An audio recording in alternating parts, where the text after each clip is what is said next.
Bienvenue dans les Mémoires du Mythe, un podcast audio dédié à l'horreur et au JDR. Ce format est produit par l'équipe de Globtopus et est permis grâce au tipeur. Installez-vous confortablement et si possible, mettez un casque. L'aventure démarre. Luca, Raymond, Celia. Nous sommes le grand jour. Nous sommes le 4 mars 1921. En cette journée d'inauguration du nouveau président des États-Unis, Warren G. Harding, New York est en ébullition. Et vous êtes, en effet, à New York pour prendre le bateau qui vous emmènera jusqu'au Pérou. Il fait gris, il fait froid. Vos valises sont amenées dans la cale du bateau. Vous arrivez sur le pont de ce grand bateau qui vous amènera au Pérou. Son nom est écrit en lettres blanches sur la coque noire. Carabujan. Vous êtes accueilli par le capitaine Egelfine. Ne traduisez pas son nom. Nous avons un sacré voyage devant nous, mais pas d'inquiétude. Je sais que tout le monde parle de la catastrophe qui s'est passée en Chine, mais vous inquiétez pas, on coulera pas. Puis même si ça venait à arriver, mon équipage et moi-même vous assurons une place dans un de nos fameux canots de sauvetage. Donc voilà, par contre, vous êtes bien avec l'amicale, hein, et il y a un télégramme transpacifique qui est arrivé, qui nous a été donné, qui a été envoyé, enfin, c'est tout un micmac, je vous laisse regarder ça. Donc, il vous tend un petit télégramme qui a été mis dans une enveloppe. Donc, clairement, le télégramme est arrivé autre part avant d'arriver ici. Et du coup, c'est marqué « Merci de rejoindre l'expédition. Stop. Est réservé chambre à Hôtel Mori à Lima. Stop. RDV 18 mars à 19h au bar Cordano. Virgule. Et donc, il y a l'adresse après. Stop. Augustus Larkin. » Du coup, le capitaine va qu'à ses occupations, à moins que vous ayez une question à lui poser, bien sûr. Et donc, on vous donne 3 cabines plutôt confortables, mais qui risquent de devenir un petit peu étroites avec les longs jours de trajet qu'il y a devant vous.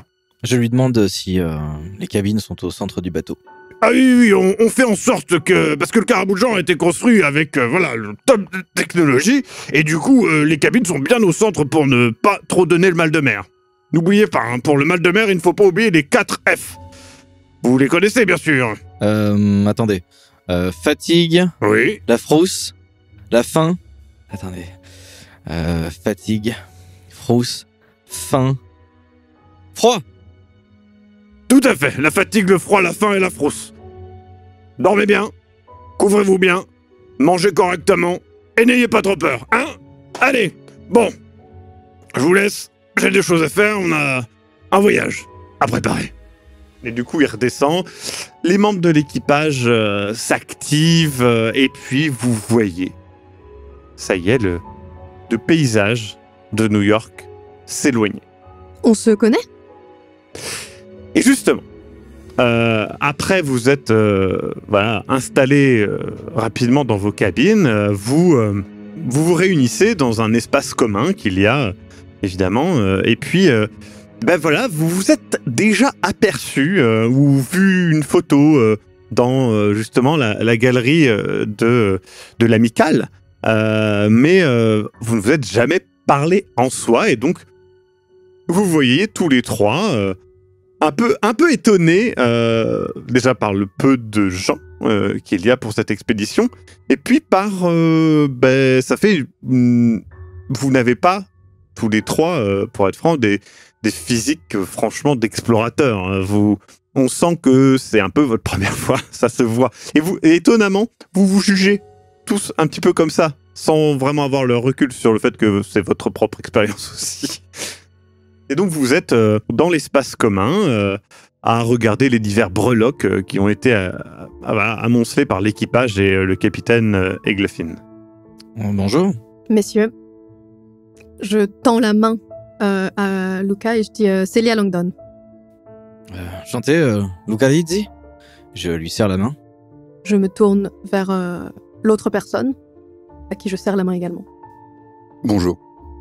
Raymond Lewis. Bonjour, du coup je serre la main à Raymond.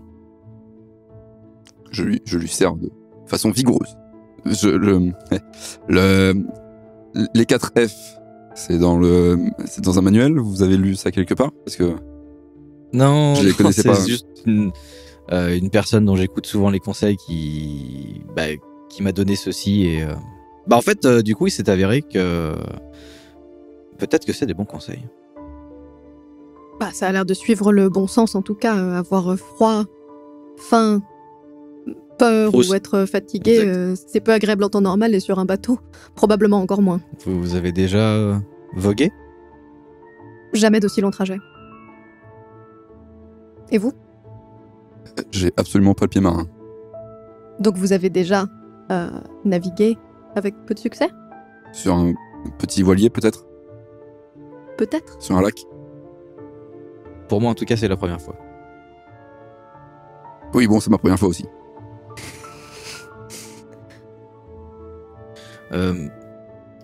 J'ai eu connaissance en fait que... je vous avoue que je pensais que nous serions plus. On m'avait annoncé au début en tout cas un nombre de personnes plus important, peut-être 10. Nous sommes 3. Est-ce que vous savez pourquoi? Peut-être qu'une plus grande équipe nous attend déjà sur place, mais c'est vrai que je m'attendais à plus de monde. Il y a clairement quelqu'un qui nous attend, ce monsieur Larkin. Non, bien évidemment, il est là-bas. On m'a donné quelques détails et tout, mais c'était juste... L'entreprise de base semblait plus importante. On sera sûrement les derniers arrivés puisqu'on arrive le 18 et on a rendez-vous le 18 directement, c'est ça ou pas? Alors vous ne savez pas à quel jour vous arriverez exactement, puisque ça dépend du voyage en bateau, et à l'époque, on peut pas préciser exactement l'heure et la journée d'arrivée sur un trajet aussi long de plusieurs jours. Il suffit que vous soyez bloqué au Panama et vous serez bloqué au Panama. Donc ça, c'est normalement vous avez une période de temps assez qui peut varier de 2-3 jours. Donc au plus tard, vous arriverez le 17 normalement. Ça fait longtemps que vous avez rejoint l'amicale? Moi, c'est tout frais. Hein. C'est du mois dernier. Ça fait quelques années, oui. Moi, ça fait quelques temps aussi, ouais. Ce n'est pas un premier contact. Bah, il me semble vous avoir déjà aperçu d'ailleurs, Monsieur Rizzi, Luca. Je pense qu'on peut peut-être se tutoyer. Vous êtes... Est-ce que je me souviens de son visage? Oui. Encore une fois, elle a justement des origines asiatiques qui sont clairement visibles. Donc son visage t'a marqué, puis surtout, en vrai, dans ce genre d'amicale, une femme non accompagnée, ça ressort, qu'on le veuille ou pas. Vous êtes médecin? Oui. Oui, d'accord. C'est bon, je vous remets. Je vous ai déjà vu. Hein. Ouais. Et du coup, vous êtes... vous deux, Lucas, Raymond, votre profession, qu'est-ce qui vous a poussé dans cette aventure Allez-y, Lucas. Oh, merci. Bah, écoutez, moi, c'est très simple. En fait, nous sommes 3 et moi, je serai là pour garantir un petit peu que ce voyage, cette expédition se passe bien et que nous soyons en sécurité. J'avoue que je suis aussi beaucoup intéressé par l'archéologie. J'avoue que c'est quelque chose qui m'intéresse beaucoup et je ne sais pas pour vous, mais on m'a donné quelques opportunités justement, on m'a parlé de ce voyage et j'ai saisi l'occasion de pousser un peu plus loin l'expérience. Et comme je vous l'ai dit, je serai là pour que tout se passe bien. Donc n'hésitez pas si vous avez besoin de quelque chose. J'ai une question, MJ. Cet homme Oui. qui dit qu'il va assurer notre sécurité, il ressemble à quoi? C'est un homme assez grand, maigre, mais qui dégage quand même une aura, on va dire, de quelqu'un qui sait peut-être y faire. Voilà. Et l'autre personne? Raymond, il ressemble à quoi? Raymond est un petit peu plus épais. Voilà. Mais je suis très... Petit ou pas? Non, je crois pas. Hein. Non, je suis vraiment de taille moyenne, corpulence moyenne. Mais Voilà. même, je dirais même corpulence, taille moyenne, un tout petit peu moins que la moyenne en général. Voilà. Mais il est un peu plus épais et un peu plus petit que Luca. Et par contre, ça se voit clairement. J'ai le nez qui a été cassé à plusieurs reprises et ça se voit vraiment beaucoup. Vous continuez donc de faire connaissance légèrement et puis vous retournez à vos occupations. Et donc, vous voyez au loin New York et puis les côtes américaines disparaître. Le voyage se déroule tranquillement. Vos rêves sont habités par des paysages incroyables et presque hors de notre monde. Peut-être l'anticipation de ce périple. Et puis, au fur et à mesure des jours, le froid de l'hiver new-yorkais laisse place à la chaleur de l'été d'Amérique du Sud. Vous traversez le canal du Panama, vous demandant, malgré tout, si les 22 000 morts nécessaires à sa construction en valaient la peine. Et puis, vous arrivez, enfin, au Pérou. Vous faites vos au revoir au capitaine Egelfin et à l'équipage du Carabou de Jean.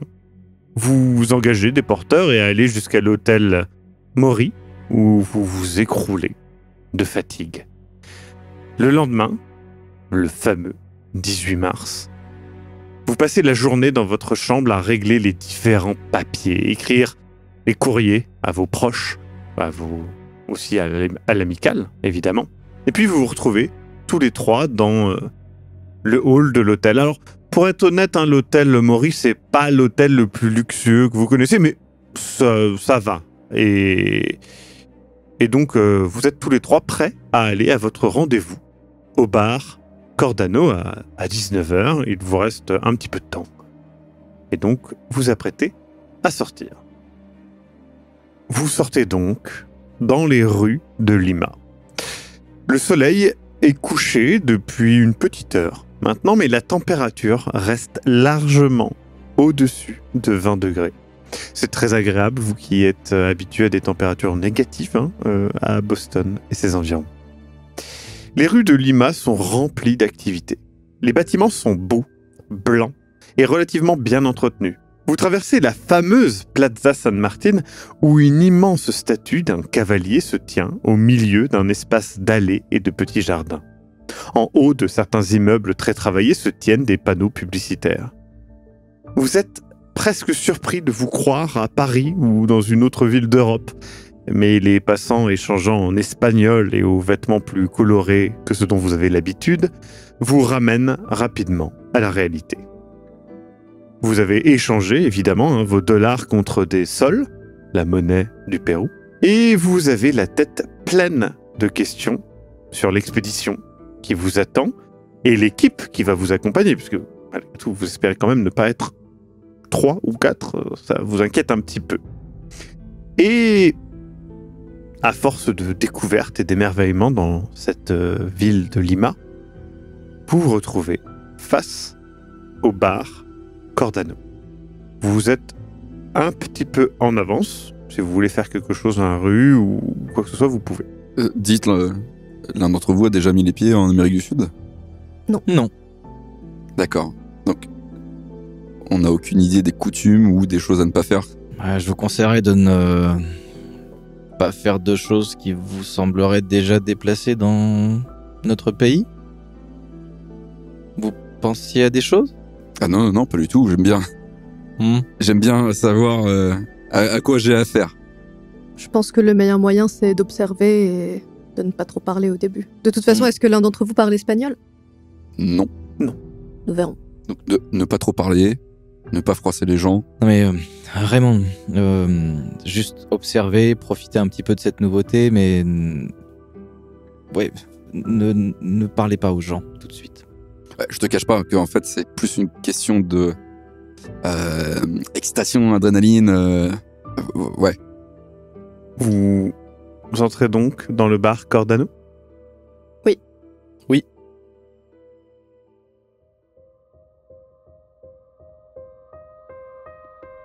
Vous venez d'écouter Les Mémoires du Mythe. Écoutez nos épisodes sur www.globipodcast.fr.